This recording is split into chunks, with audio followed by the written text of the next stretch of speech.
샬롬 샬롬. 지난 한 주 동안 성도 여러분 주 안에서 평안하셨습니까?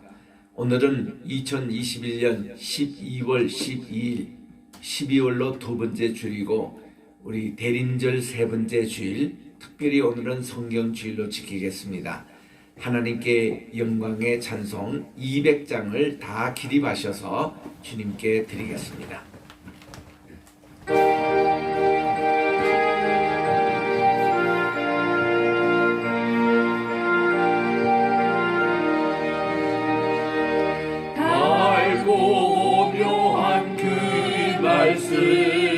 생명의 말씀은 귀한 그 말씀 진실로 생명의 말씀이 나의 길과 믿음 밝히 보여주니 아름답고 귀한 말씀 생명샘이로다. 아름답고 귀한 말씀 생명샘이로다. 귀한 주님의 말씀은 내 노래 되도다. 모든 사람을 살리는 생명의 말씀을 값도 없이 받아 생명길을 가기 아름답고 귀한 말씀 생명샘이로다. 아름답고 귀한 말씀 생명샘이로다. 널리 울리어 퍼지는 생명의 말씀은 마음의 용서와 평안을 골고루 주나니 예수 말씀 들어 복을 받네. 아름답고 귀한 말씀 생명샘이로다. 아름답고 귀한 말씀 생명샘이로다.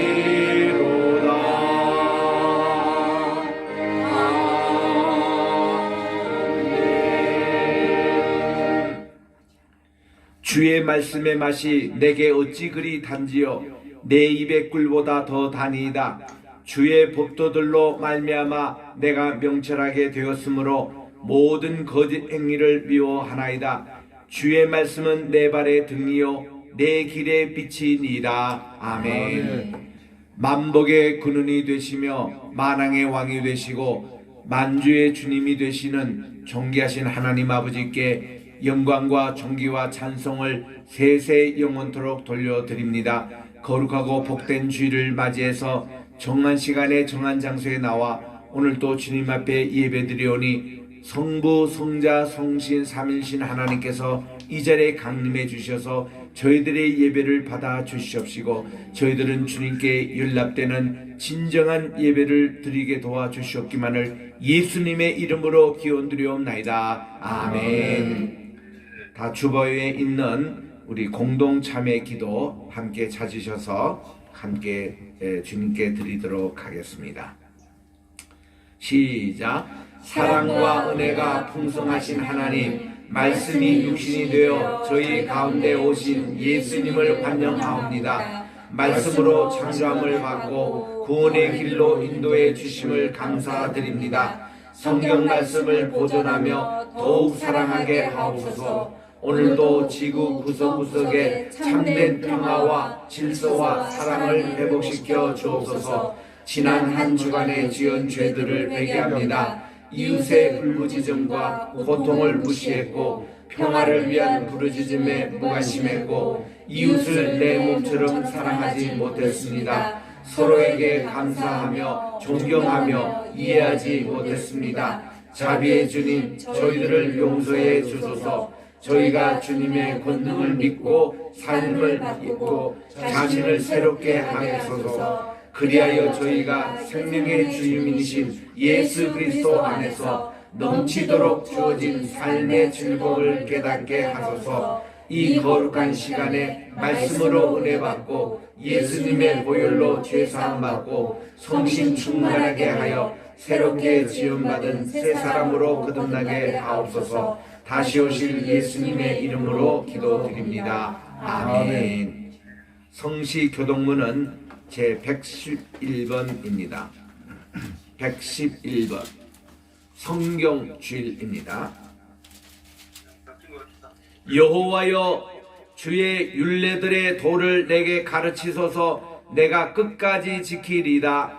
나로 하여금 깨닫게 하여 주소서. 내가 주의 법을 준행하여 진심으로 지키리이다. 주의 말씀의 맛이 내게 어찌 그리 단지요. 내 입에 물보다 더 다니이다. 주의 법도들로 말미암아 내가 명철하게 되었으므로 모든 거짓 행위를 미워하나이다. 주의 말씀은 내 발의 등이요 내 길의 빛이니이다. 주의 의로운 규례들을 지키기로 맹세하고 굳게 정하였나이다. 너희가 성경에서 영생을 얻는 줄 생각하고 성경을 연구하거니와 이 성경이 곧 내게 대하여 증언하는 것이니라. 모든 성경은 하나님의 영감으로 된 것으로 교훈과 책망과 바르게 함과 의로 교육하기에 유익하니 이는 하나님의 사람으로 온전하게 하며 모든 선한 일을 행할 능력을 갖추려 하려 함이라. 아멘.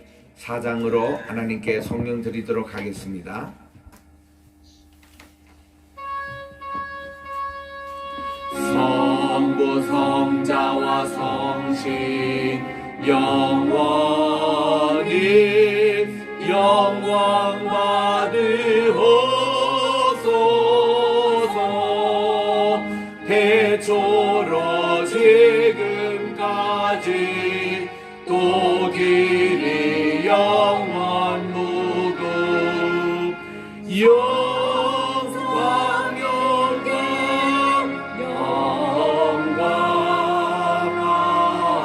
아멘. 자, 그 자리에 착석해 주셔서 우리 함께 기도 드리도록 하겠습니다.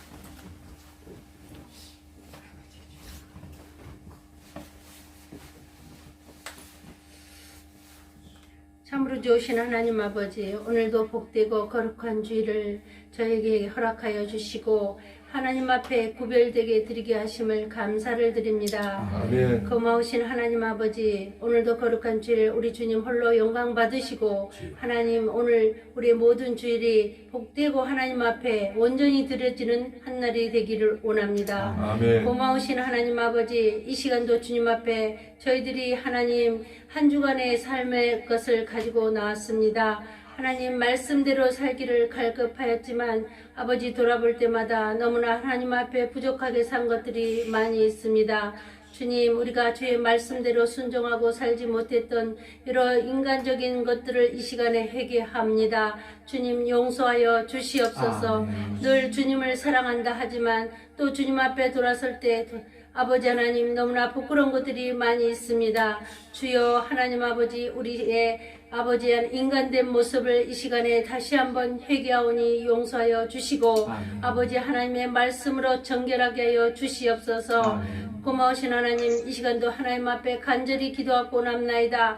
우리 자유 대한민국을 사랑하여 주시옵소서. 주님, 이 나라가 너무나 힘들고 아버지 하나님 어수선하는 가운데 있사오니 주여 하나님께서 바로 잡아주시기를 간절히 기도하고 납나이다. 아멘. 아버지 하나님 아버지 코로나로 인해서 수많은 영혼들이 하나님 고통 가운데 있습니다. 아버지 하나님 저들을 찾아가 주시고 주님의 보혈의 피로 만지셔서 하나님 깨끗하게 치유하여 주시고 아멘. 고통 가운데 있는 모든 이들을 하나님 하루속히 회복시켜 주시기를 간절히 원하고 기도합니다. 아멘. 아버지 하나님 하루속히 이 코로나가 아버지 하나님 종식되어서 하나님 예전과 같이 주님을 찬양하고 주님 앞에 영광들을 마음껏 하나님 앞에 드릴 수 있는 하나님 그날을 속히 허락하여 주시기를 간절히 기도합니다. 저희들의 잘못된 것을 다시금 돌아보게 하시니 하나님 감사를 드립니다. 주여 교회들이 말씀 안에 서게 하여 주시고 온전히 말씀으로 돌아가게 하여 주셔서 하나님의 뜻하는 귀한 하나님의 왕국의 나라를 세워갈 수 있는 저희들이 되게 도와주시옵소서. 이 나라에 너무나 어수선한 가운데 있사옵니다. 하나님 내년은 대선을 앞두고 있사오니 하나님께서 인지신자를 세워주셔서 이 나라를 바로 세워갈 수 있는 지도자를 세워주시고 하나님 아버지 온전히 우리 자유 대한민국이 세계로 우뚝 서서 하나님의 나라를 활짝 펴나갈 수 있는 그런 우리 복된 나라가 될 수 있도록 도와주시옵소서. 이 시간에 귀한 말씀을 주실 아버지 우리 목사님을 축복하여 주시고 하나님 그 말씀 가운데 성령 하나님께서 임재하여 주셔서 주여. 아버지 듣는 이로 하여금 아버지 아멘으로 화답하고 우리 삶이 바꿔지는 귀한 아버지 말씀의 메시지가 될 수 있도록 주님 대원하여 주시옵소서. 아멘. 사랑하는 주님 아버지 하나님이여 우리 겟세마네 교회와 아버지 신학교와 세계의 선교회를 축복하여 주시고 하나님 아버지 정말 우리가 교회를 아버지 하나님 찾고 있사오니 주님께서 또한 아버지 하나님 좋은 아버지 장소도 허락하여 주시고 예배당을 허락하여 주시옵소서. 아멘. 아버지 하나님 온전히 우리의 구하는 것은 주님 앞에 구하는 것뿐이고 하나님께서 온전히 이루어질 걸 믿습니다. 아멘. 이 시간도 귀한 말씀 가운데 우리 주님 우리 아버지 하나님 찾아와 주시고 듣는 이로 하여금 이로가 되어 주시는 귀한 말씀이 되게 하여 주시옵소서. 온전히 주님 앞에 이 예배를 올려드립니다. 영광 받아 주시옵소서. 예수님의 이름으로 기도드립니다. 아멘. 오늘 주시는 하나님의 말씀은 로마서 제 5장에 있는 말씀입니다. 로마서 5장 1절부터 제가 6절까지 봉독할 텐데 여러분들은 18절부터 끝절까지 같이 합독하도록 하겠습니다. 18절부터 그러므로 우리가 믿음으로 의롭다 하심을 받았으니 우리 주 예수 그리스도로 말미암아 하나님과 화평을 누리자. 또한 그로 말미암아 우리가 믿음으로 서 있는 이 은혜에 들어감을 얻었으며 하나님의 영광을 바라고 즐거워하느니라. 다만 이뿐 아니라 우리가 환난 중에도 즐거워하나니 이는 환난은 인내를, 인내는 연단을, 연단은 소망을 이루는 줄 알미로다. 소망이 우리를 부끄럽게 하지 아니함은 우리에게 주신 성령으로 말미암아 하나님의 사랑이 우리 마음에 부은 바 됨이니 우리가 아직 연약할 때에 기약대로 그리스도께서 경건하지 않는 자를 위하여 죽으셨도다. 18절 시작. 그런즉 한 사람 번대로 많은 사람이 정죄에 이른 것 같이 한 의로운 행위로 말미암아 많은 사람이 의롭다 하심을 받아 생명에 이르렀느니라. 한 사람이 순종하지 아니함으로 많은 사람이 죄인 된 것 같이 한 사람이 순종하심으로 많은 사람이 의인이 되리라. 율법이 들어온 것은 범죄를 더하게 하려 함이라. 그러나 죄가 더한 곳에 은혜가 더욱 넘쳐나니 이는 죄가 사망 안에서 왕노릇한 것 같이 은혜도 또한 의로 말미암아 왕노릇하여 우리 주 예수 그리스도로 말미암아 영생에 이르게 하려 함이니라. 아멘. 기도하겠습니다. 내 입술의 모든 말과 내 마음의 묵상이 주님께 연락되기를 원하네. 하나님 아버지 감사합니다. 오늘도 준비된 귀한 말씀 위에 성신님의 기름 부음의 역사가 함께해 주셔서 이 말씀이 저희들 귀를 통하여 마음의 신비에 떨어질 때에 우리 마음을 옥토밭으로 만들어 주셔서 말씀으로 30배, 60배, 100배의 결실을 맺어 하나님께 큰 영광을 돌리는 복된 시간 되게 도와주시옵기만을 예수님의 이름으로 기원드리옵나이다. 아멘. 할렐루야. 아멘. 정말 오늘 이렇게 12월 벌써 둘째 주일이 됐습니다. 대림절 셋째 주일을 맞이해서 오늘 또 이렇게 세 번째 초를 이렇게 켰습니다. 우리 대림절 첫째 주일은 하나님께 소망, 희망의 촛불을 켜고 두 번째는 평화의 촛불을 켰습니다. 그리고 오늘은 하나님께 기쁨의 촛불을 켜면서 우리 예수 그리스도의 오심을 우리들이 진정 기다리는 복된 시간이 됐습니다. 우리 오늘 또 특별히 세계적으로 지키는 성경주의를 맞이했습니다. 성서주일이라고도 하는데 본래 1804년 3월 7일에 런던에서 영국 성서공회가 시작이 됐습니다. 목적은 당시에 있었던 킹제임스 바이블을 전 세계에 보급하기 위해서 이제 선교사를 파송하고 이 성경을 보급하기 위한 것입니다. 그래서 이를 통해서 이 세계 선교가 시작이 됐고 각 나라마다 선교사님이 킹제임스 바이블을 들고 다 복음을 전했습니다. 우리나라도 하나님께서 감사하게 1884년 9월 달에 알렌 선교사님이 오셔가지고 이 연세대학교 전신인 광해원에 거기서 이제 의료 선교를 하신 것이 우리나라의 그 서양 선교사님의 기점이 되고 있습니다만은 실질적으로 우리나라는 선교사님이 오시기 전에 하나님의 말씀 성경책이 먼저 반입이 됐다는 사실은 정말 감사한 일입니다. 제가 지난 한 달 전에도 다녀왔습니다마는 서천에 가시면은 우리 한국 최초 성경 전래 기념관이 있습니다. 거기에 가보면은 참 감격스러워요. 얼마 전에 우리 총신대 총장을 지냈던 우리 그 김영우 목사님 목회하신 데가 서천원 교회입니다. 거기 한 10년 전에 제가 집회를 갔었는데 그때 목사님께서 하신 말씀이 여기 이 서천이 한국의 성경 최초 전래지라고 소개를 하시더라고요. 깜짝 놀랐습니다. 저는 처음 들었거든요. 그래서 어떻게 됐는지 좀 자세히 설명해 주십시오 했더니 그때 이제 몇 가지 얘기가 한국의 처음 성경 킹제임스 바이블이 바로 서천읍 있는 그 이제 그 곳에 처음 이제 전래됐다는 소식을 그때 처음 들었습니다. 그래서 제가 시간 나면 꼭 가보리라 그렇게 생각했는데 그로부터 한 5년이 흘렀어요. 그런데 어느 날 뉴욕 우리 기독교 신문을 이렇게 보니까 깜짝 놀란 뉴스가 올랐습니다. 바로 그 서천 제가 얘기 들었던 그곳에 이제 200주년 성경을 받았던 200주년을 기념해가지고 2016년이에요. 2016년 9월 5일 날 이게 기념관이 개관이 됐다는 소식입니다. 너무 반가워가지고 제가 이제 몇 분 목사님 모시고 거기 이제 간 이후로 한 지금까지 서너 번 다녀왔습니다.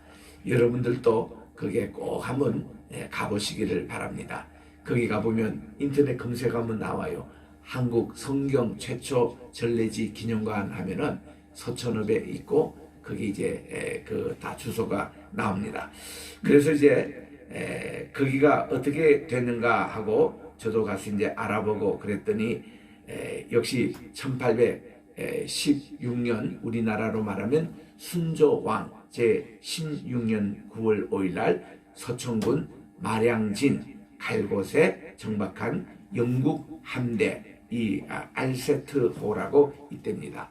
여기 이제 맥스웰 함장으로부터 우리나라 그 지역에 그 당시 그 요즘으로 말하면 군수격에 해당되는 분을 이렇게 참사라 그러더라고. 첨사 조대복 첨사에게 킹제임스 바이블을 선물로 한 거예요.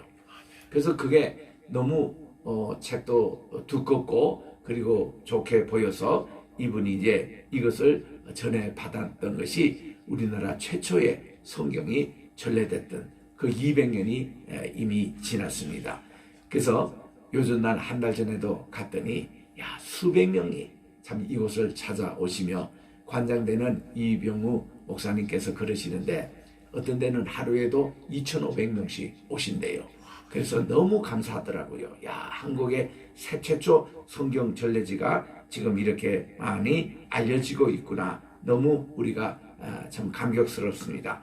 거기서 우리 서천 지역을 위시해서 충남 지역 기독교 교회 협의회 있는 여러 목사님들에게 정말 우리가 감사를 표해야 됩니다. 그분들이 이런 좋은 기념관을 지금 마련했습니다. 또 이것이 이제 최초인 줄 알았더니 그 후에 한 십몇 년 후에 말이죠. 귀스라프라는 분이 계셨어요. 이분은 폴란드 태생이고 아주 젊었을 때 24살 때에 이분이 한국 땅에 오셔서 성경을 전했던 분입니다. 이분은 베를린 선교학교 출신이고 네덜란드 선교의 파송으로 중국에 오셨습니다. 중국에 오셔서 복음을 전하고 인도네시아, 싱가포르, 태국을 거쳐가지고 이제 우리나라에 오신 분인데 지금도 태국에 가면은 1828년이에요. 굉장히 오래됐죠. 이때 태국에서 최초로 이렇게 그 태국말로 킹 제임스 바이블 신약 성경 전체를 번역하신 분이 바로 귀즐라프 이 선교사입니다. 이분이 우리나라에 오신 거예요. 이분이 오실 때 이상하게 우리나라에 성경을 전래했던 분들이 특징이 아내를 이렇게 사별하는 세 분이 다 그랬습니다. 귀즐라프 그랬고 토마스 선교사 그랬고 존 러스 선교사님 말씀을 이제 드릴 텐데 다 이 아내를 사별했던 아픔이 있습니다. 그래서 그걸 가지고 우리나라에 가서 말씀을 이렇게 씨앗을 뿌리는 그런 일을 이제 하셨는데 이 귀즐라프가 영국 동인도 회사의 그 선박에 타서 이 어떤 통역원으로 이렇게 오신 거예요. 그래서 1832년입니다. 그 우리나라의 서천에서 처음 성경을 전해줬던 이후로 한 16년 지난 후에 1832년 7월 17일 오전 10시경에 이들이 조선연안에 도착을 해서 오후 5시경에 여기에 정막해가지고 조선 사람들과 함께 처음 대화를 나눴다고 그럽니다. 물론 말이 통하지 않으니까 한문을 통해가지고 글로 서로 이제 대화를 했답니다. 이로부터 그는 한 달을 한국에 머무시면서 성경을 이렇게 전수해 주셨는데 약 200권을 이렇게 참 전수해 주셨는데 그 대도도라는 그 섬을 위시해 가지고 미랍니다. 고대도라는 그 섬을 위시해 가지고 그 후에 이제 외연도, 녹도, 불모도 이렇게 순행하면서 성경을 참 전해줬던 것이 한 달 동안. 그리고는 8월 17일 날 제주도로 가셨대요. 제주도로 가셔가지고 제주에서 잠깐 머무는 동안에 이분의 항해 일기에 보면 이런 말을 남깁니다.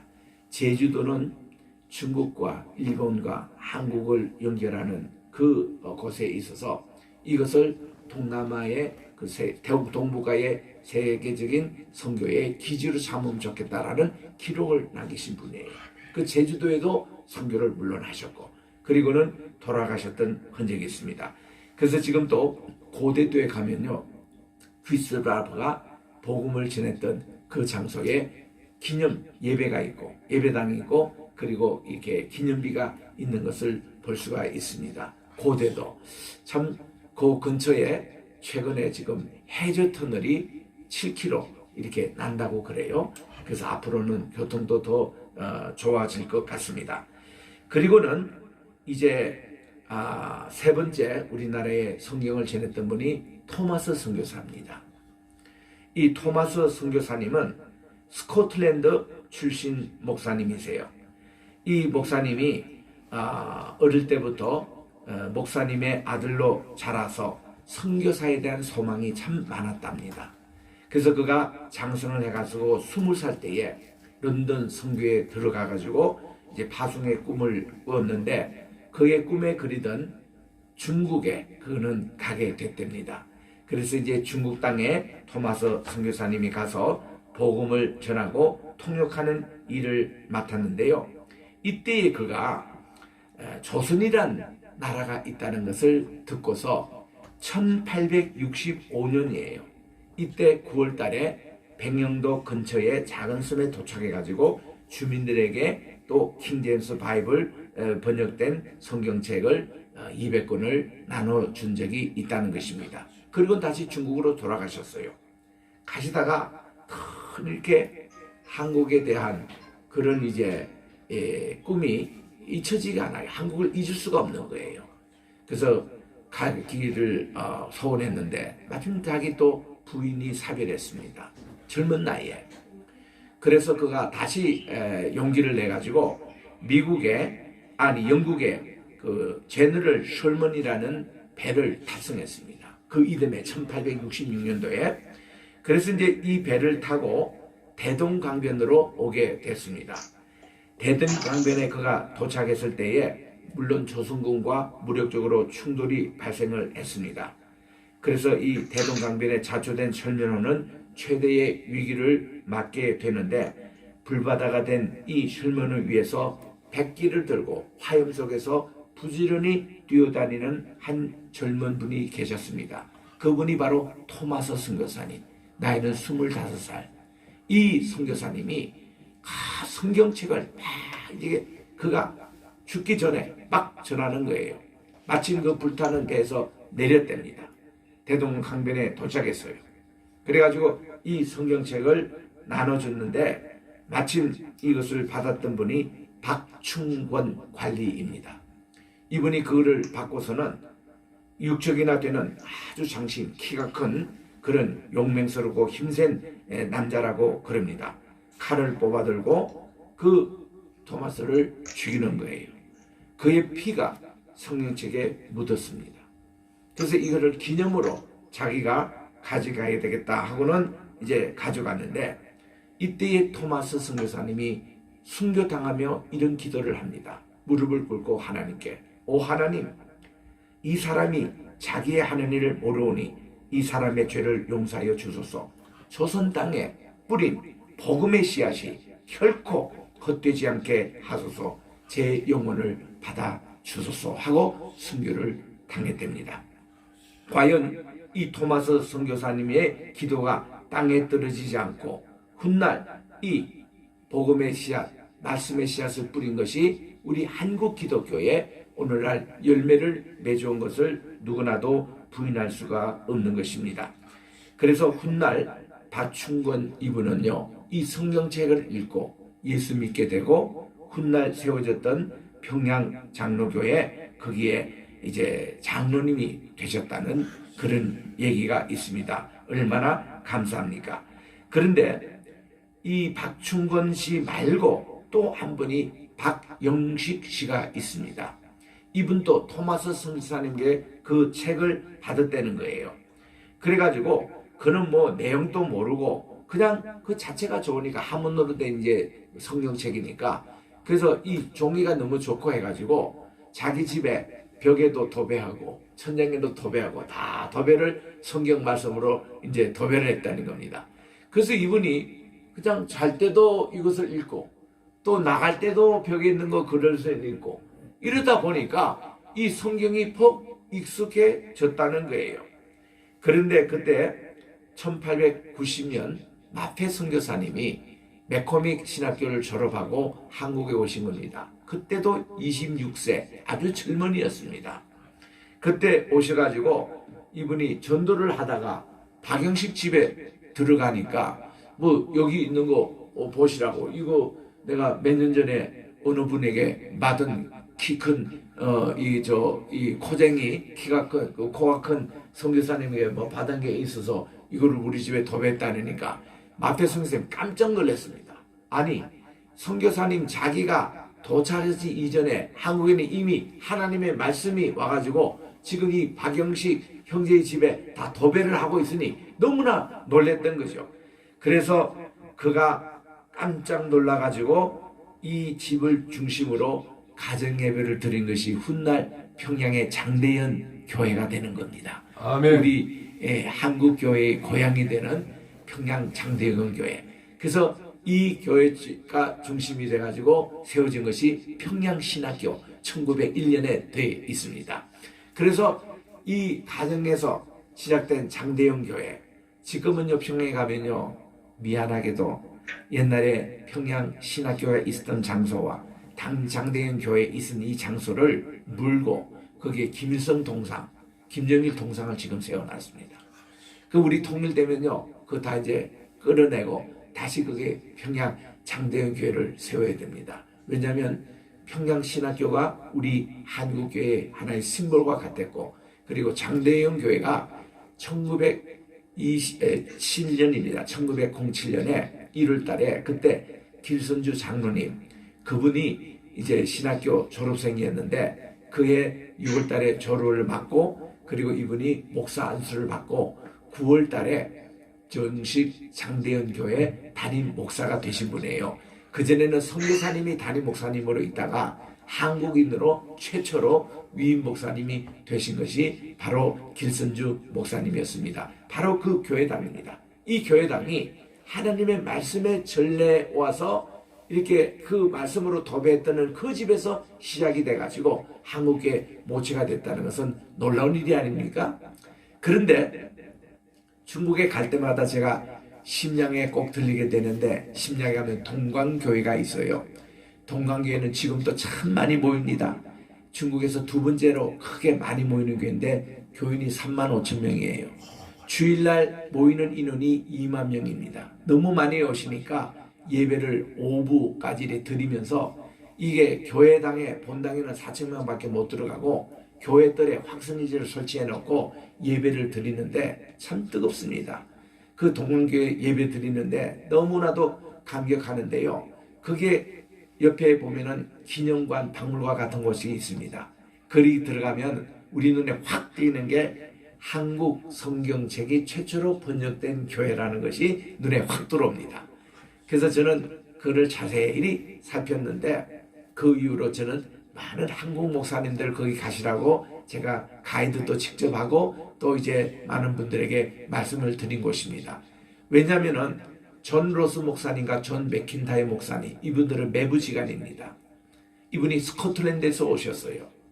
이분들이 신학을 공부할 때에 토마스 선교사님, 자기 선배님입니다. 스코틀랜드 신학교의 선배님이에요. 그 조선이라는 땅에 가서 성경책을 전하다가 참수되고 순교했다는 소식을 듣고서는 그들이 조선이라는 것을 마음에 품고 있었습니다.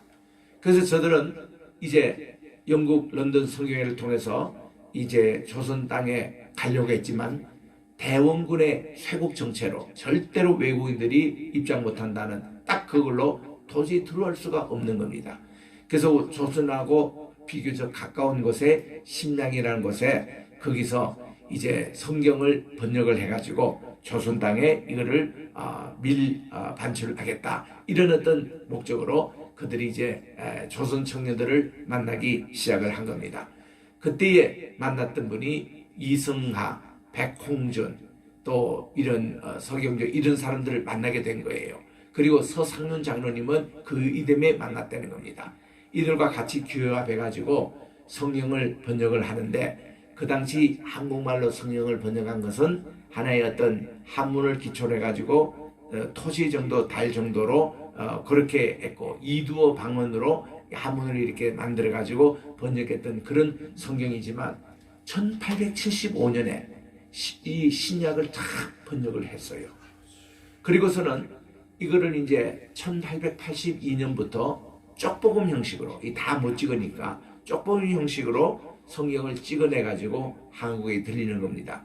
그때 이제 처음 나왔던 성경책이 바로 요한복음, 마태복음, 이런 순으로 사도행전까지 쪽복음으로 한 권씩 이렇게 해서 시리즈를 통해 가지고 밀반입에서 서상윤 장로님이 자기 집이 황해도 소래에 있었습니다. 그 소래에 자기 집을 기초로 이 성경책을 전국에 다 이렇게 퍼뜨렸습니다.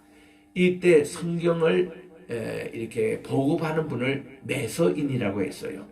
최초의 매서인이 서상윤 장로가 됩니다. 그래서 이 한국의 최초 교회가 선교사님 정식 들어오기 전에 1882년 황해도에서 시작됐다는 거, 83년도.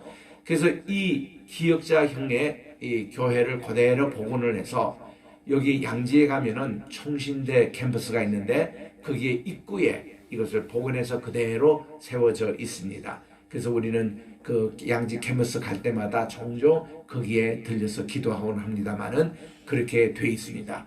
그래서 우리 한국의 최초 교회는요 참 독특해요. 선교사님이 세운 게 아니라 한국 자국민이 외국에서 번역한 성경책 가지고 이제 했고, 또 우리나라에 1885년에 오신 언두우드 아펜젤러 선교사님이 오실 때에 놀랍게도 그분들의 품에는 한국어로 번역된 마가복음이 있었습니다.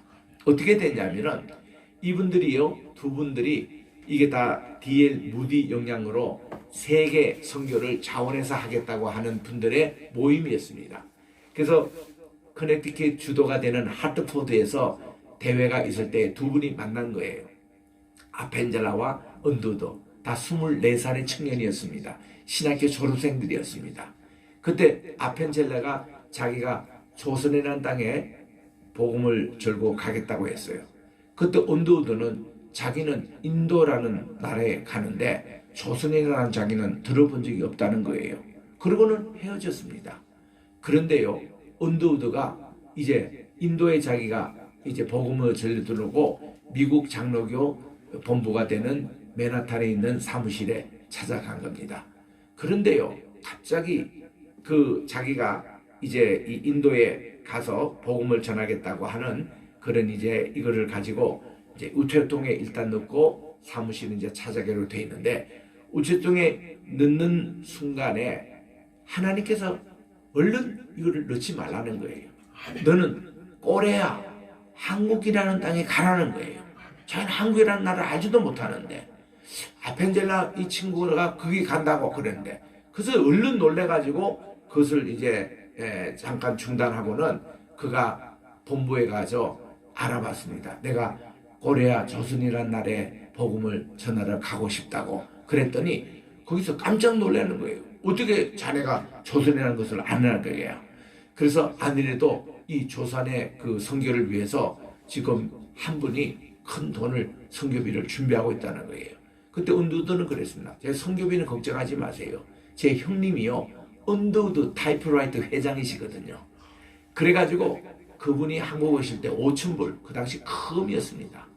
이걸 가지고 한국에 오셔가지고 언두우드가 연세대학교도 세우고 세브란스 처음 세울 때에 에디슨 나중에 선교사님이 도왔습니다마는 그것도 세운데 다 기초 자금이 됐던 것이 그렇게 연결이 된 거예요. 하나님이 그렇게 한국으로 이렇게 선교를 하도록 하신 거예요.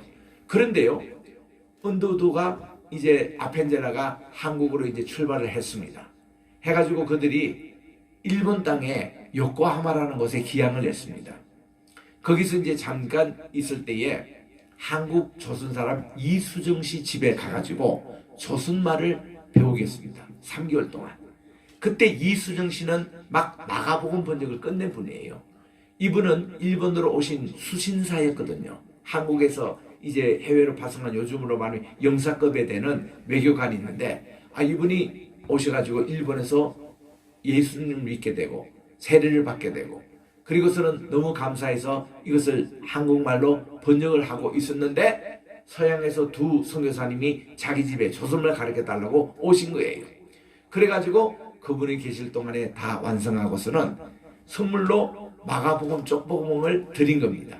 그 이 선교사님이 자기들이 선교해가지고 거기서 예수 믿게 해서 이 성경을 번역하게 됐던 그 일을 미리 앞당겨서 이수정 형제가 번역해 준 이 성경을 들고 한국에 오신 거예요. 아멘. 한국 선교사는요, 참 이거 전부 다 말씀이 먼저 앞에 온 겁니다. 그래서 우리 황해도 솔레에 있었던 서상현 장로님은 너무 은혜에 감사해가지고요, 우리 서소문 그게 가면은 우리 세문안 교회가 있잖아요. 한국 남한 쪽에서 우리 개척했던 제일 최초의 교회가 됩니다. 1885년에 이것이 교회가 이제 설립이 됐는데, 이때 서소문 세문안 교회를 세우고 나서 2주 후에 정동 감리교회가 세워졌고, 그리고 인천에 가보면은 제물포에 내리 감리교회가 그 다음에 세워진 거예요. 거기 거의 동시에 세워졌습니다. 세문안교회 먼저, 정동감리교회, 그리고 앞에 이제 그 직접 세웠던 이제 그 여기 내리 감리교회 그 인천에 그렇게 된 겁니다. 이게 교회 역사인데 그 전부 다 우리나라는 말씀이 먼저 들어와가지고 말씀 중심으로 세워진 교회였다는 것입니다. 그래서 우리나라가요 1894년에 영국의 성서공회의 브랜치로 우리나라의 조선 성서공회가 세워졌고 그 후에 활동이 그렇게 많이 없다가 1938년도에 정식으로 우리 대한성서공회가 세워진 이래로 개역 성경을 위시해서 표준 성경 그리고 공동 성경 번역 또 이제 최근에는 이 개역 번역판 이것을 쭉 출판해내고 있습니다. 그래서 대한성서공회를 위해서 오늘 우리가 헌금하고 우리가 하는 그런 주일입니다. 그래서 이 성서 주일은 참 중요한 거예요. 늘 제가 말씀을 드리지만 성경은 5 손가락으로 우리는 성경 말씀을 읽고 듣고 쓰고 또 이 말씀을 암송을 꼭 해야 됩니다. 그리고는 이 말씀을 실천하자. 꼭 5가지 원리를 항상 제가 강조합니다. 우리 따라 할까요? 읽고 쓰고 듣고 암송하고 실천하자. 이 5가지 이 원리가 성경 말씀의 원리인 거예요. 그래서 우리는 이 성탄의 계절에 이 대림절에 성경 주일이 오늘 있다는 것이 너무나도 감사합니다. 태초에 말씀이 계시니라. 그 말씀이 하나님과 함께 계셨으니 그 말씀은 곧 하나님이시라. 이게 처음 시작입니다. 모든 만물이 말씀이 없이는 그 피조된 것이 하나도 없다고 그랬습니다. 우리 하나하나가 말씀으로 창조된 것을 기억하시기 바랍니다. 그래서 우리는 주님의 말씀으로 하나님의 형상 곧 모양대로 창조를 받았던 우리고 세상의 모든 것이 하나님의 말씀으로 이루어진 것이죠. 그런데요 요한복음 1장 14절에 보니 말씀이 육신이 되어 우리 가운데 거하셨다는 거예요. 그래서 우리 가운데 거하신 예수님 우리 가운데 계십니다. 우리가 그분의 영광을 보니 아버지의 독생자의 영광이요 은혜와 진리가 충만하더라 이렇게 말씀을 합니다. 그래서 이 말씀이 우리에게는 곧 영생의 떡이 되고 영생의 물이 되고 영생의 빛이 돼가지고 우리들은 그 말씀을 속에서 가면 어두움이 우리를 장악하지 못하게 만들고 우리는 정말 하나님의 은혜 가운데 은혜와 진리 가운데 거한다는 것이 이게 복된 우리 성탄의 선물이 되는 것입니다. 코로나로 요즘 사방이 난리지 않습니까? 우리 가까이 있는 분들 멀리 있는 분들 얼마나 고생들 하십니까? 이 다 세균입니다. 이 세균을 우리가 물리치는 것이 말씀의 힘이라는 거. 예수님이 사탄아 물러가라 이거 할 때도 전나 말씀으로 사탄이 이렇게 공격하면 주님은 꼭 성경 말씀으로 사람이 떡으로 사는 게 아니라 하나님의 나오시는 모든 입으로 나오는 말씀으로 산다는 신명기 8장 3절의 말씀을 가지고 물리쳤죠. 또 주 너희 하나님을 시험하지 말라 그랬을 때에 그것도 신명기 6장 10절에 있는 말씀으로 물리쳤죠. 또 이제 사탄아 물러가라 이렇게 할 때도 신명기 6장 그 17절에 있는 말씀으로 물리친 말씀으로 주님이 다 물리쳤거든요. 그래서 우리 에베소서 6장 10절부터 17절에 보면은 우리의 하나님의 전신갑주를 입자 full armor of God입니다. 하나님의 전신갑주. 우리 중세시대 때 기사들 보니까 구원 이게 머리에는 머리를 다치지 않기 위해서 투구를 씁니다. 그리고 흉배를 답니다. 그리고 또한 여기에 허리띠를 답니다. 이게 다 옛날에 수류탄도 하고 우리 그 물도 이렇게 다 앓던 우리 허리띠가 든든해가 되거든요. 군인들은. 그리고는 이게 신발을 잘 신습니다. 그리고 그 당시는 고대 시대니까 방패가 있어요. 그리고 이게 칼이 있습니다. 이런 모든 무기 가운데서 다 방어용이에요. 되게 투구를 씁니다. 이거를 구원의 투구라 그래요. 복음의 신발을 신습니다. 진리의 허리띠를 합니다. 의의 흉매를 붙입니다. 믿음의 방패를 듭니다. 그런데 공격의 무리가 하나 있으니 칼이에요. 칼을 성령의 칼이라고 그랬습니다. 그것이 곧 말씀이라고 그랬어요. 그래서 이 말씀만이 공격의 무기라는 거예요. 그리고는 무시로 기도하라. 6가지 다 이게 공격용에 있지만 우리 기도로 문장하는 영적인 무장이 될 때에 우리는 하나님의 전신갑주가 돼가지고 영적인 전투에서 우리가 승리하는 이런 내용들을 보는데 이게 다 말씀 중심인 것입니다. 그래서 오늘 우리 성서주의를 맞이해서 특별히 저는 우리 대한성서공회에 꼭 부탁하고 싶은 말씀이 다 우리 킹제임스 바이블 이것도 우리 대한성서공회에서 꼭 출판해 주시기 바랍니다.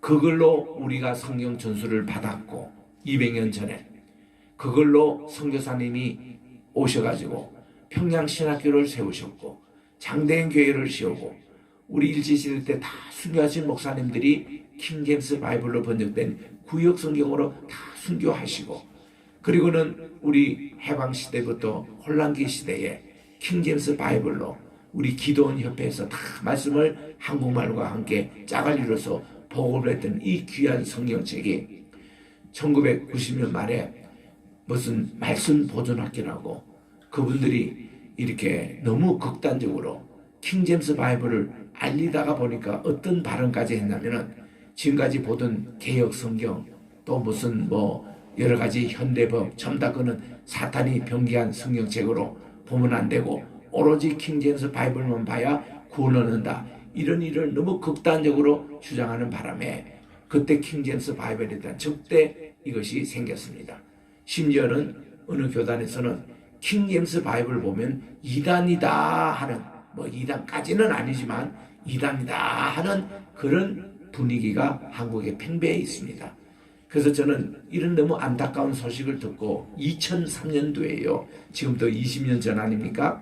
그때 저는 부산에 와서 미국에서 이제 목사님들 4분을 모시다가 와서 한국의 코리아 패스터 스쿨 한국 목회자 학교를 시작하면서 120명 목사님을 초청해가지고 3박 4일 동안 킹제임스 바이블의 우수성과 이 성경책이 얼마나 훌륭하다는 것 우리 사본학에서 보면은 우리의 그 5780개 그 지금 신약의 파피루스가 남아있는데 그 중에서 99.5% 대부분입니다. 이 사본의 기초에서 부르된 것이 킹제임스 바이블인데 왜 45개 아주 소수 사본에서 얘기하는 넷설 사본 가지고 그걸 가지고 개혁으로 만들고 현대 번역을 만드는 그게 기초하지 말고 우리 본래 우리 신앙의 전통 개혁자들이 우리에게 전해줬던 그 성경책으로 돌아가자는 운동을 캠페인을 보는 지도 20년이 지금 드리고 있습니다.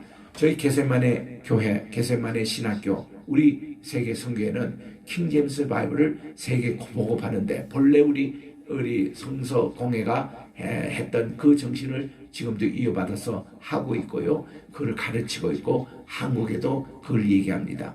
대한성서 동네 여러분 다시 부탁하지만 제발 이런 좋은 바르게 번역된 킹제임스 바이블도 꼭 대한성서에서 출판해 주시기 바랍니다. 이게 자꾸 개인적으로 이렇게 자꾸 하다가 보니까 자금도 생기고 하는데 이 좋은 성경책을 왜 그렇게 번역하시는 여러분들도 번역할 때 대부분은 킹제임스 바이블 거 지금도 하잖아요. 대한성서에 그거 하고 있습니다. 하는데 그거를 좀 다시 좀 제대로 출판해서 온 우리 성도님이 읽을 수 있도록 그렇게 하시면 얼마나 좋겠습니까? 꼭 부탁을 드립니다. 자, 오늘은 우리 지난 주일에 이어서 로마서 5장을 강해를 합니다. 로마서 5장부터는 칭의의 결과에 대해서 말씀을 하고 있는 것입니다. 우리가 지난주에 이신칭의라고 배웠잖아요. 그래서 우리 5장 1절에 보면은 우리가 믿음으로 의롭다함을 받았으니 이제는 우리가 하나님과 함께 화목하자 그런 내용의 말씀이 1절에 나오는데 바로 여기에 보니까 우리가 믿음으로 의롭게 되었으니 그러니까 칭의입니다. 칭의의 결과에 대해서 5장, 6장, 7장, 8장에서 말씀을 하고 있는 것이에요. 이것은요 하나님과의 화목입니다. 우리 1절 말씀에 보니까 그러므로 우리가 믿음으로 의롭게 되었으니 그러므로라는 요 속에는 1장부터 4장을 다 요약하는 말씀이에요. 1장부터 4장까지. 그리고는 대선이 우리 주 예수 그리스도를 통해 하나님과의 화평을 누리자. 여러분, 우리를 화평케 하는 분은 예수님 한 분밖에 없습니다. 예수님을 통해서 여러분들이 기도하실 때마다 반드시 예수님의 이름으로 기도하셔야 되고, 응답을 받을 때도 예수님의 이름으로 응답 받으셔야 되고, 우리들은 어떤 일을 하든지 예수님의 이름으로 나가야 됩니다. 우리 한국에 1970년대에 처음으로 복음성가라는 게 들어왔습니다. 그때의 복음성가에 제일 처음에 들어온 것 가운데 하나가 In the name of Jesus, In the name of Jesus, We shall the victory. 그 노래가 이제 퍼지기 시작했습니다. 그를 그때 제가 영락교에서 봉사하고 있을 때인데, 영락기도원에 가니까 이 찬양을 그 진도하시는 분이 인도하세요. 너무나도 신기했거든요. 율동을 막 섞여서. 그래서 이제 예수 이름으로 예수 이름으로 승리를 얻겠네, 이렇게 이제 찬송을 하면서 그거 하고 나서 나온 것이 뭔가니 내게 강 같은 평화, 그 노래가 나온 거예요. 그리고 나서는 복음성가 이제 하시는 분들, 목사님들 중심으로 이제 우리에게 향하신 하나님의 인자하심이, 그 찬송이 김진호 목사님이 또 지으셨고, 또 우리 장신대 선후배가 복음성가를 많이 지어가지고 뭐 세계 뭔가 못 자고 뭐 그런 찬송이며, 또 이제 우리 널이 지금 많이 불렸던 그런 70년대 복음성가, 그 다음부터 80년 90년에서 CCM이 이렇게 나온 겁니다. 그때 우리가 예수 이름으로 예수 이름, 그 노래를 얼마나 좋아했는지. 그래서 마귀는 물리친다, 예수님 나가면 우리 모든 거 형통한다, 예수님의 이름으로 나가면 정말 우리가 행복하고 기쁜, 이런 찬송을 불렀는데, 예수님으로 말미암아 하나님과 함께 화평을 누리자입니다. 에베소서 2장 14절에 보니까 예수님은 우리의 평화라, 샬롬이라, 그렇게 말씀을 하고 있는 거예요. 어제도 토요일 날 제가 또 우리 신학교 몇 분 모여서 구약 히브리어 특강을 종을 했습니다. 하면서 맨 처음 인사가 샬롬 샬롬 알레이켐, 이렇게 합니다. 제가 우리 예배 시작할 때마다 늘 샬롬 샬롬 두 번 얘기하잖아요. 샬롬, 이스라엘에서 샬롬 한 번만 하면요 전혀 다정하지 않고 정이 없는 겁니다. 항상 친하다 할 때 표현이 샬롬 샬롬 두 번 하게 돼 있습니다. 그러니까 여러분들이 중동에서 오신 분들이며 이스라엘 사람 이렇게 만나서 인사를 해보면요, 이분들은 남자나 여자나 꼭 이렇게 부둥켜 안고 허깅 인사를 잘하는데요, 한 번 하는 사람이 없어요. 다 오른쪽 하면 왼쪽도 한 번 합니다. 이 양쪽 다 합니다. 얼마나 좋은지. 남미에 가도요, 꼭 아이들이 이렇게 졸업식을 할 때 보면은 이제 졸업식 인사를 하고 우리 교수님들에게 인사를 하는데, 얘들이 와서 갖다가 뺨을 이렇게 갖다 대는데 오른쪽 왼쪽 두 분 다 됩니다. 근데 이 부장하는 아가씨들이 250명씩 지나가면요 정신이 하나도 없어요. 막 오른쪽 왼쪽 이렇게 인사를 하고, 이게 인사거든요. 그러니까 우리가 샬롬 할 때는 한 번 하지 마시고 샬롬 샬롬 두 번 하시기 바랍니다. 따라합시다. 샬롬 샬롬. 샬롬 샬롬. 하나님과 함께 화평을 누리자, 샬롬을 누리자. 예수님이 우리의 화평이시라. 얼마나 좋은 말씀인지. 그래서 이 샬롬이라는 곳에는 한 12가지 뜻이 있다고까지 어저께 제가 강의를 통해서 설명한 적이 있습니다. 우리처럼 평안하다, 안정하다 그런 뜻도 있지만, 이 자체가 복이라는 의미가 있고, 이 자체가 조화라는 의미가 있고, 이 자체가 회복이라는 의미가 있고, 이 자체가 풍요라는 그런 뜻이 있고, 이 샬롬 속에서 모든 축복의 복이 다 그게 포함된 단어가 샬롬이에요. 이게 우리 한국말로는 안녕하십니까 예요. 안녕하십니까. 이게 저희들이 우리 한국과 우리 이스라엘이 형제 국가라는 것이 샬롬의 인사부터 같다는 것이 늘 이렇게 나오는 것입니다. 2절에 갑니다. 또 우리가 그분을 통해 지금 서 있는 이 은혜 안에 믿음으로 들어감을 얻었으므로 하나님의 영광의 소망을 기뻐한다, 그렇게 말합니다. 여러분 5장 시작할 때요 1절 2절 요거 보세요. 요거는 믿음에 관한 얘기입니다. 그리고 3절 4절에는 소망에 관한 얘기입니다. 그리고 5절, 6절에는 사랑에 대한 얘기입니다. 뭐예요? 믿음, 소망, 사랑이에요. 요를 헬라말로 해 피스티아, 또 소망은 해 엘피스, 또 사랑은 해 아가페, 이렇게 됩니다. 믿음, 소망, 사랑, 이게 나와요. 그러니까 믿음에 대한 것은 이렇게 의롭게 되고 하나님과 함께 화평을 누려서 이 믿음을 가지고 되어 하나님의 영광의 소망으로 인도합니다. 이 믿음이. 그럼 이 소망에 대해서는 3절 4절에 보니까 우리가 이런 소망이 있으면 환난 중에도 기뻐할 수 있다는 거예요.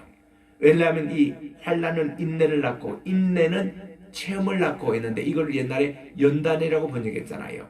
연단이라는 번역을 킹제임스 바이블에는 익스피리언스라고 되어 있습니다. 익스피리언스라는 것은 체험이라는 뜻입니다.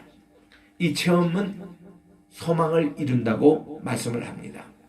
여러분, 이 연단이나 체험, 익스피리언 단어가 어떻게 된 단어인가 하면요, 이게 철을 가공할 때에 그때 시커멓게 달궈 가지고 이거를 물속에다가 이렇게 식히더라고요. 그래서 이 포항제철 있는 데는 바닷가 근처에 꼭 있습니다. 물이 꼭 필요해요. 그렇게 식히는 과정 속에서 피불게 달렸던 거기에 보면은 이게 전부 다 이 철이 이렇게 다 이게 분해가 돼서 이게 이제 정리가 되는 거예요. 그리고는 딱 그렇게 물에 하면 이게 응고가 딱 돼가지고 딱딱하게 됩니다. 이 강력한 철강이 되는 거예요. 그래가지고 그것을 만들어서 이제 막 그 철을 달구는 그런 작업을 합니다. 제가 이게 송도에 산 지도 몇 년이 되는데 송도에 보니까 웬 샤프가 많아요. 여기는 보니까 가는 곳마다 포항제철, 지금은 포스코라고 하죠. 이것이 제일 높은 건물 76절도 포스코 건물이라 그러고 포스코가 그렇게 많은 곳이 송도입니다. 그런데 처음 시작할 때에 박태준 그 포철 회장님 할 때에 1971년도에 서울에서 안병욱 교수님이 울산에 강의하러 오셨어요. 시민대학이라고. 그래서 그 모시고 포항제철도 가고 또 울산에 현대중공업도 갔습니다. 현대중공업에 가니 하이바를 쓰고 우리에게 열심히 설명하는 분이 정주영 회장이었어요. 나중에 우리 알았습니다. 그래서 그분이 그때 인상이 참 좋았어요. 저는 앞자리에 앉아가지고 그분의 설명을 들을 때 현대중공업에 대한 비전을 설명하는데 꿈에도 못 꾸는, 그 당시 우리나라는요 2톤 배도 겨우 만드는 그런 수준의 20만 톤의 배를 여기서 만들겠다는 거예요. 그리고 여기에 골리앗이라는 클랜이 등장해가지고 이 배를 끄떡 들고 이거 한다는 것이 꿈같은 얘기를 하시더라고요. 그런데요, 이게 5년 6년 만에 이루어지는 걸 보고 난 깜짝 놀랐습니다. 그리고는 그 다음 포항에 갔어요. 포항에 가니까 역시 하이바를 딱 쓰고 긴 막대기를 들고 차트를 넘기면서 설명하는 분이 박태준 회장이었어요. 이분이요 딱 설명하는데 그때 첫 번 주물 공장이 포철에 이제 생길 때입니다. 그리고 우리를 다 견학을 시켜주는 거예요. 보니까 철강석을 가져다가 그 이제 막 캔 것을 가져다가 1500도 불에 이제 막 시뻘겋게 달궈 가지고 그걸 달군 것을 가지고 바닷물 거기에 팍 쳐넣으니까 이게 막 연기가 나고 거기 식혀지는 거예요. 그 어느 시간을 지나고 나서 이거를 딱 하는데 이 철이 굵어지는 과정을 다 차트를 그려서 설명을 해 주더라고요. 이거를 당금질, 이거를 연단, 이거를 익스피리언스라고 그러더라고요. 저거구나. 그래서 나는 그때에 욥기 23장 10절 말씀을 깨닫게 된 겁니다. 23절에 보니까 하나님은 나의 가는 길을 다 아시나니 그분이 나를 연단하신 후에 정금같이 나오리라. 이 말씀이거든요. 이게 연금술이라 그래요. 이게 철에서는 이제 그 연단이라 그래요. 그게 익스피리언스 그래요. 그렇구나. 내가 이 메라탄 42가에 가면은 거기 금은 보석방이 쫙 있는데 주로 유대인들이 주인입니다. 저희 교회 이장로님이 거기에 가게를 하고 계셔서 한 번은 신방을 갔더니 목사님 이게 금이 어떻게 나오는지 목사님 좀 설명을 해드리고 싶습니다. 좋다고 갑시다. 그랬더니 그 옆에 46가까지 나를 데리고 갔더니 정금 24K 나오는 과정에 대한 것을 보여주시더라고요. 그걸 하니까 14K, 18K, 뭐 20K도 있더라고요. 그리고 완전한 점검이 24K입니다. 그런데 거기 유대인이 설명해 주는데요. 24K까지 갈 때는 이것이 인간의 맨정신으로 절대로 그 금이 안 나온대요. 나름대로 우리 기독교 용어로 말하면 계시를 받아야 돼요. 영감이 있어야 돼요. 인간의 힘으로는 한계로 이게 안 된다는 거예요. 연금술의 마지막 비결이 그것대요. 그래가지고는 고승환을 딱 넘어서서 뭐 쉽게 말하면 힘들린 사람처럼 막 자기 정신이 아니에요. 그런 과정에서 딱 나오는 게 이게 점검이야. 이게 바로 연단이라고 그러더라고요. 그래서 한 금이 남의 교회에서는 왜 그래야 됐냐 물어봤더니 찌꺼기를 다 걸러내고 하나도 불순물이 없도록 다 걸러내고, 우리 그 옆에 보니까 다이아몬드 관계도 또 가봤습니다. 그랬더니 우리는 카렛 이러는데, 야, 그게 술과 높을수록 이게 청량하게 깎여진 다이아몬드 돈이 굉장히 비싼 거예요. 36카렛을 만드는데요, 그 사람의 일생을 걸고 그거를 만든대요. 그냥 나오는 게 아니더라고. 그냥 값비싼 게 아니더라고. 그 하나 만드는데 굉장한 불순물을 최대한 제거하고 나오는 거. 그거 생각하면 나는 진짜 연금 같은 그런 연단을 받은 적이 있느냐? 응? 내가 정말 순수한 그 철, 포철에서 봤던 그 철, 강력한 그 철을 만드는 모든 이것을 빼면 뺄수록 더 강력한 철이 만들어진다는 거예요. 우리는 그런 것이 있느냐? 그래서 우리가 환난을 당하잖아요. 요즘처럼 코로나 같은 이런 많은 환난을 당합니다. 이럴 때도 우리가 기뻐할 수 있으면, 이 환난이 뭐예요? 환난을 우리가 자꾸 이렇게 쌓아나가면 우리 3절, 4절에 그게 보니까 이것이 인내를 만들어내고, 인내를 자꾸 만들어내니 욥의 특징이 인내 아닙니까? 야고보서 5장 7절에 보니까 욥의 인내를 배우라. 그는 끝까지 참으니까 하나님께서 의롭다함을 칭함을 받은 의인이 됐잖아요. 얼마나 참았느냐? 인내. 야, 욥과 같은 고난을 7년 동안이나 견뎠다는 거. 현지에 가서 터키에 가보면 욥의 우물이 나오는데 거기 가서 나는 들은 거예요. 와, 7년이나 그런 환난을 당했다는 겁니다. 그래서 이 어떤 있으면 우리에게는 꼭 인내가 필요하다. 우리 예수님께서 마지막 종말에게서 말씀하실 때 마태복음 24장 거기 14절에 보면 끝까지 견디는 자가 구원을 얻겠다고 그랬습니다. 인내입니다. 인내. 우리는 끝까지 참아야 돼요. 그러면 이 인내가 연단을 만들어낸다는 거예요. 아까 그 금을 만들고 철을 만드는 그 과정, 그 연단을 만들어준 거예요. 거기서 남은 작품이 소망이라는 작품이 나온대요. 그래서 이 3절 4절은 그 소망에 대한 얘기입니다. 한 번은 세계에서 이런 대회를 가진 적이 있어요. 1960년대 그때 2차 대전도 끝나고 세계가 이 허무주의로 막 뒤덮여 있을 때에 세계 소망이란 주제로 그림을 모집했습니다. 그때 이 그림에 당첨돼서 최우수상을 받은 그림이 있어요. 아마 여러분들도 이 그림을 보신 적이 있을 겁니다. 유네스코에서 그려있는 작품인데, 소망이라는 거기에 보면요, 한 노인네가 눈은 다 멀고 석용이 되어 있습니다. 그리고 그가 여기에 하프를 뜯는데 그 줄이 다 떨어지고 하나밖에 남지 않았어요. 하나밖에 남지 않아요. 요 기타로 말하면 기타의 그 한 줄, 그 바이올린 같은 바이올린 한 줄만 남아있는 거기에 그가 찬양을 합니다. 찬양을 합니다. 이게 소망이라는 작품 1등 작품으로 당선된 거예요. 우리는 뭔가니 세상이 다 망하고 모든 게 다 없어져도 우리는 한 줄 소망이 남아 있다는 것입니다. 우리 헬라의 신화에 보면 판도라 상자라는 것이 있어요. 판도라 상자는 아시죠? 프로메테우스가 불을 인간에게 전하다가 처벌을 받았어요. 그래가지고는 이분이 이제 거기에서 내려올 때에 판도라라는 그런 이제 상자를 선물로 제우스 신에게 받아서 내려왔습니다. 내려왔는데 그 속에 절대로 열지 말라는 거예요. 그래서 궁금해가지고 그가 이제 있는 가운데서 결국은 그 상자를 열었습니다. 열자마자 온갖 질병과 온갖 슬픔과 온갖 싸움과 미움 이런 것이 막 나오는 거예요. 그것 때문에 이 세상이 이렇게 됐다는 거예요. 그러니까 너무 그가 놀래가지고 이 상자를 확 닫아버렸다는 겁니다.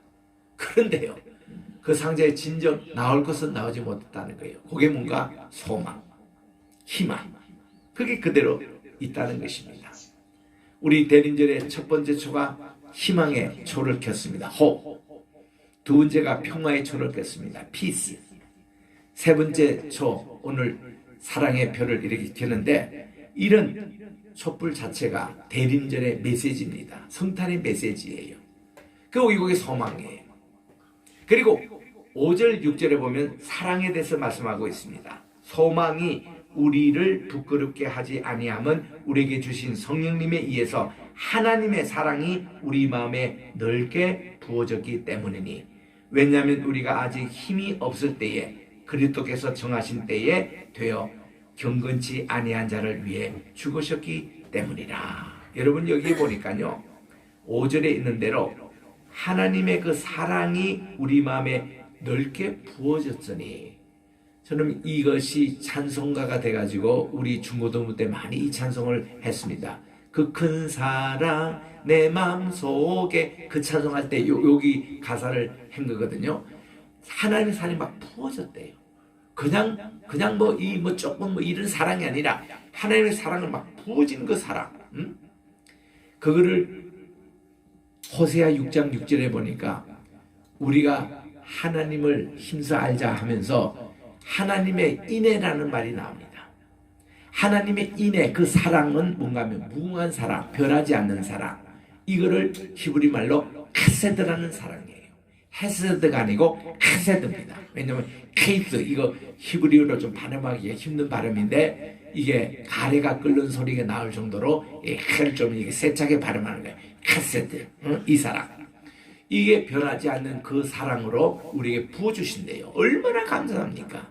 이런 사랑을 여기에 주시는, 그래서 5절에 그렇게 말씀하고 있습니다. 그리고는 나머지 이제 7절부터는 이게 대한 설명이에요.